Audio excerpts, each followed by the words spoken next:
What's up, Samurai Assassins? Fat Samurai Guy here, and welcome to another episode of The Movie Dojo, where we discuss martial arts cinema and action films.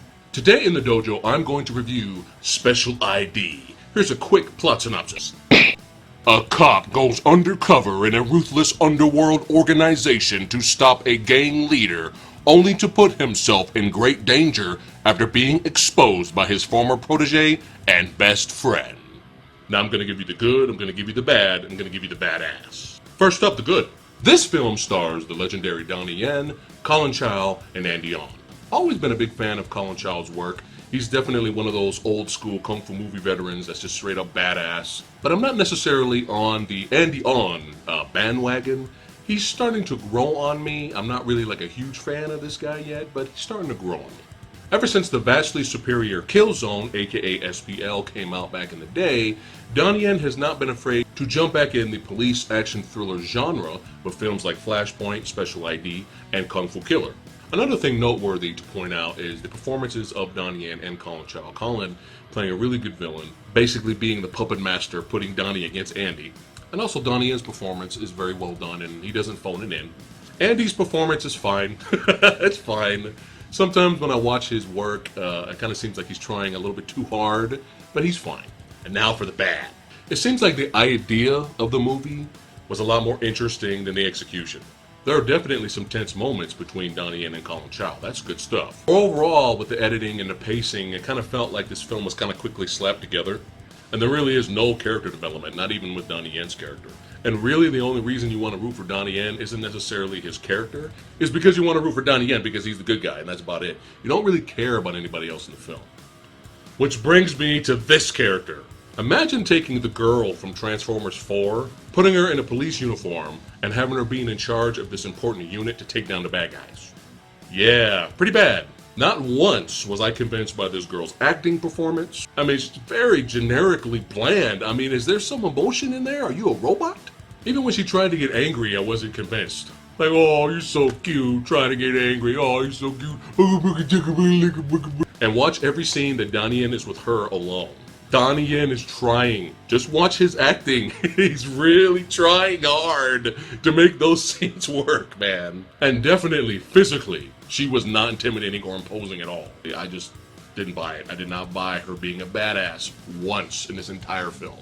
When you look like this dainty little tiny thing, like barely can run, no, it's just not going to work. And worst of all, I didn't even like her character. Forget about the actress. I didn't even really like her character. You mean to tell me that this marksman that's in charge of this whole police unit to take down the main bad guys and work with Donnie Yen's character never killed anyone before? Are you serious? How? How did someone be put in charge of this whole unit and never once shot anyone? It's like, really? And then when she finally shoots someone, we have this big dramatic moment where she's sitting on the building and she's crying. It's the first time I ever killed anyone before. And I'm just like, oh my God. But it's okay, because Donnie Yen is there to console her by giving her her Hello Kitty mug. The badass. She's a badass now. She is. All badasses drink from Hello Kitty mugs. And this isn't necessarily a spoiler, but what they did with Colin Chow's character was weak. That was weak sauce movie. You can't have a fucking badass gangster villain like Colin Chow's character, and that's how his character wraps up, really? And of those of you that are looking for a lot of fight sequences, there's about 3 major fight scenes in the film. And one of the fights actually started off really well, and then it kind of ended with a whimper. Just visualize this. It's at night. It's raining. Donnie Yen is in the middle of the street, surrounded by all these thugs with weapons. He points to all of them. He's like, you know what? I don't give a fuck. I'm about to fuck all you up. He's like, you know what? Fuck that. I'm gonna go in this department store over here. I'm gonna grab these fucking bolt cutters. I'm gonna fuck all you guys up. And it's about to go down. Nope. Generic Bland shows up and stops the fight, and it doesn't even happen. Thanks, movie. And Hong Kong filmmakers, stop making Donnie Yen look like a fucking badass by giving him tattoos and mediocre movies. And now for the badass. So even though there's only 3 main fights in the film, they're still worth watching because Donnie Yen's at the helm. You got an opening fight sequence between Donnie Yen and Ken Lo, It's actually pretty decent with some unexpected comedy thrown in. And then we have definitely one of the best fights with Donnie Yen and Andy On's thugs. Check this out.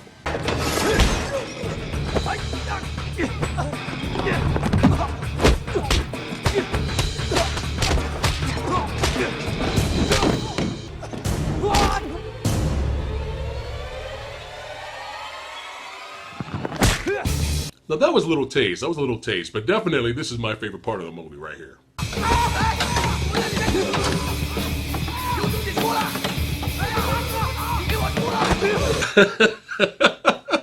He's such a fucking badass, man.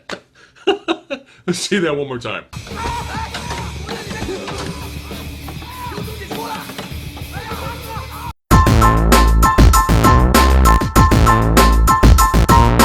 And then we have our main finale fight at the end of the film. But as good as that fight was, it didn't even match up to Donnie Yen versus Colin Chow in Flashpoint. So overall, even though the film's average, there's still entertainment to be had. I recommend catching it for free on Netflix or renting it, but a purchase is kind of stretching it. But in my opinion, you're better off skipping to the very end of Flashpoint or watching Kung Fu Killer or going back to the amazing Killzone. So I give Special ID 2.9 out of 5 ninja stars. Alright, that's it for today's episode of The Movie Dojo. Tune in next week for my review of Ninja Immovable Heart. And why do I have a feeling that this cover is better than the entire film? We'll find out. See you next time. Like, share, subscribe. Like, share, subscribe.